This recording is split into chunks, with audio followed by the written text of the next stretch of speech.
क्या हो जब आपको पता चले कि भगवान नरसिंह और भगवान हनुमान जी का कभी सामना हुआ हो। उस समय की बात है जब भगवान नरसिंह अपनी उग्रता को शांत करने के लिए ध्यान में लीन थे।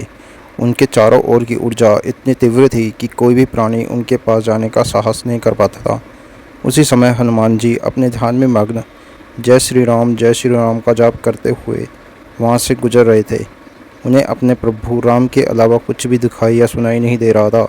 जब हनुमान जी उस क्षेत्र में प्रवेश कर गए तो नरसिंह भगवान की उग्रता ने उन्हें घेर लिया। नरसिंह ने हनुमान को रोकने का प्रयास किया क्योंकि उनके ध्यान में बाधा पड़ रही थी। उन्होंने गरजकर हनुमान को रुकने का आदेश दिया, परंतु हनुमान जी तो केवल राम नाम में डूबे हुए थे। उन्होंने नरसिंह की गर्जना को नहीं सुना। जब नरसिंह भगवान ने देखा कि यह वानर उनकी बात नहीं मान रहा है तो उन्होंने अपनी शक्ति का प्रदर्शन किया।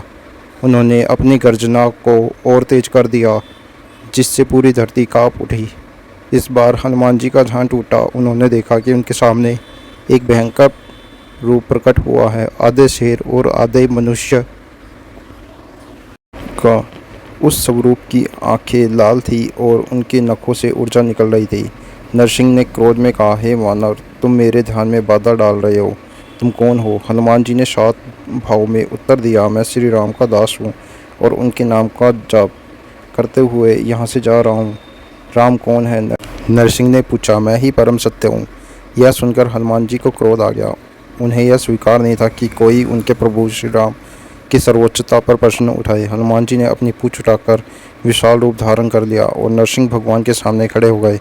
एक पल के लिए लगा दोनों के बीच भीषण युद्ध छिड़ जाएगा। एक तरफ हनुमान जी का वज्र सा शरीर और श्री राम के प्रति असीम भक्ति, दूसरी तरफ नरसिंह का विकराल रूप और ब्रह्मांड की सुरक्षा का संकल्प। दोनों शक्तियों के टकराव से पूरा वातावरण हिलने लगा। हनुमान जी ने नरसिंह पर अपनी गदा से जैसे ही प्रहार करने का प्रयास किया, उसी समय उन्हें उनमें श्री राम की छवि दिखाई देने लगी। यह देखकर हनुमान जी का क्रोध तुरंत शांत हो गया और वह उनके चरणों में गिर गए।